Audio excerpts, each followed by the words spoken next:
Ladies and gentlemen, it's my privilege today to introduce to you our next congressman.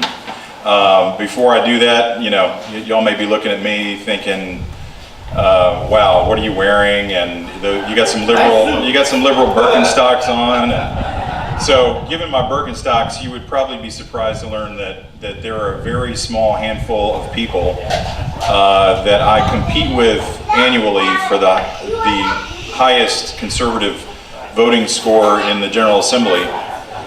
It is a small group that we compete back and forth year in and year out, and among that very small group is one of my very dear friends and warriors in the conservative cause that I've stood shoulder to shoulder with, Ben Cline. And Ben and I have seen our share of fights. I've seen Ben do the kinds of things that we're going to need from leaders in Washington going forward. And by the way, we've got a record stock market, we've got record growth, record low unemployment, and today we're going to have a new conservative justice on the U.S. Supreme Court. Are y'all tired of winning? I hope you're not tired of winning. But to keep these fights, what we saw in Washington this week was the fully funded might of the organized left in this country coming out of the woodwork to try to stop this nomination. And if you don't think they're serious, and if you don't think that the stakes are as high as they've ever been in the history of this world, you're not paying attention. We need leaders in Washington who are willing to take the fight to those people, who are willing to stand up for what's right, who are willing to do what I've seen Ben Cline do year after year, which is even stand up to his own leadership in his party to try to do the right thing. Ladies and gentlemen, Ben has been the chairman of our conservative caucus. He's been the chairman of our militia, police, and public safety committee, where annually we stop all the worst gun legislation you can imagine to take away your Second Amendment rights. There's not a person in the General Assembly that I trust more to protect your values and to fight for them than Ben Cline. And it's my honor to call him my friend, and it's my honor to introduce him to you today. Ben Cline, everybody.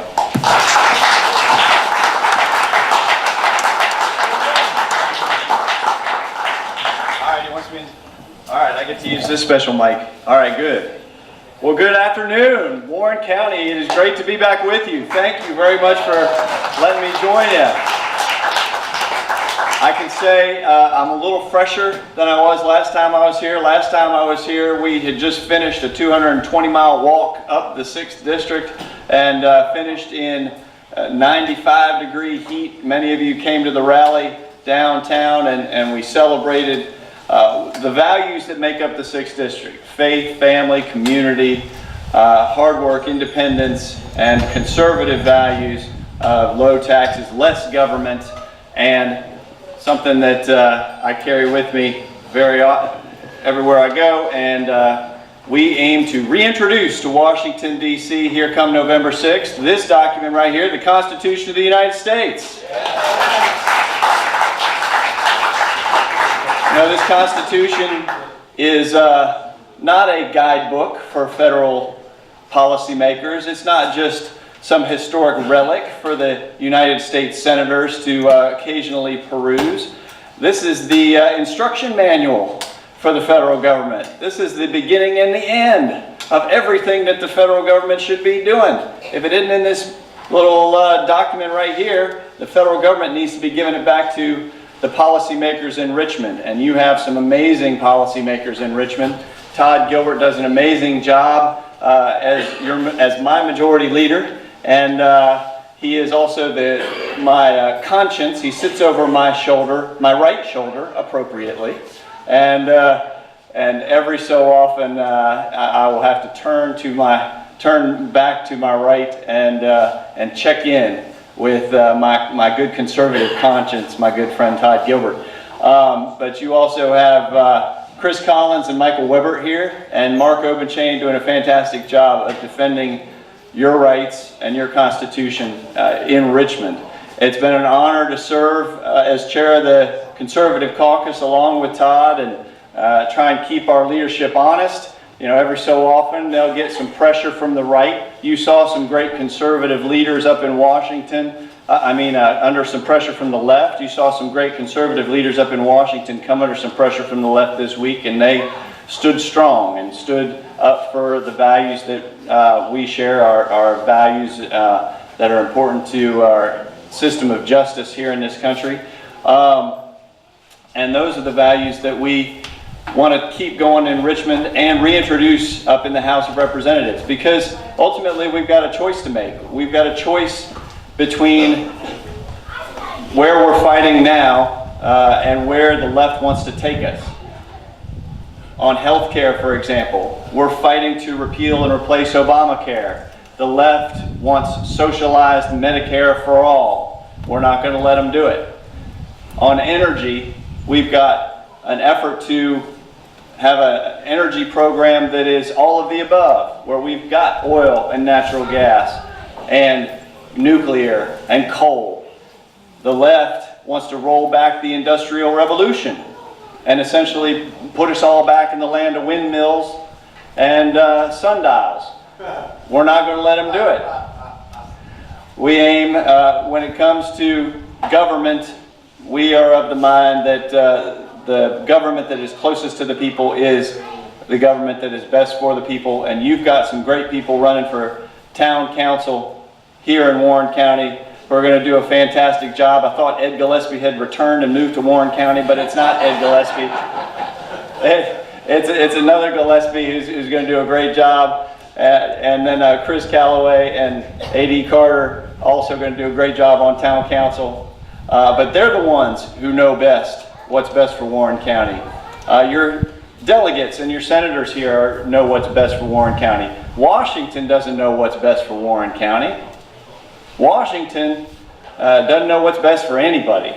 So really, for your security, for your families, for your communities, when we can get Washington out of the way and leave the solutions to you all, then we'll be in a better place and a better day. So, I'm getting up there anxious to get involved in the fight. I'm aiming to go to join the fight, not the club, because there are a lot of folks who went up there to join the club, and it's a very fancy club. Nancy Pelosi's been a member of that club for years and years, and I'm not interested in letting her have the gavel back. So I'm anxious to get up there and retain our Republican majority, keep standing for conservative values, make sure that our Senate stays in Republican hands, because the alternatives are just too much. Instead of solid conservatives chairing committees in the House, you know who our chairman of the banking committee would be if we lost the majority here in November? Maxine Waters, chairing your banking committee. Yep, it isn't just Speaker Nancy Pelosi. The Judiciary Committee wouldn't be chaired by solid men like Bob Goodlatte. You'd have Gerald Nadler from New York City, who is anxious to impeach our president. In the Senate Banking Committee would be chaired by Elizabeth Warren. Yeah. And our Senate Budget Committee, the committee that actually writes the budget for the United States of America, would be chaired by none other than Bernie Sanders. And we'd be that far along on our way to socialism in America if you give him the ability to write our budget. So, are we going to let that happen? No. Are we going to kick Tim Kaine to the curb and give him his retirement papers? Yes. Are we going to go ahead and keep majorities in the House and Senate? Yes. I hope that I can earn your vote on November 6th and take some of that solid conservative leadership that we've been delivering in Richmond and some of that common sense Shenandoah Valley values up to Washington for you. I ask for your vote. I'm determined to work for it.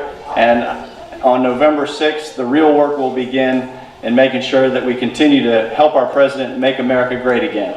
Thank you all very much. God bless you. God bless Warren County. God bless the United States of America.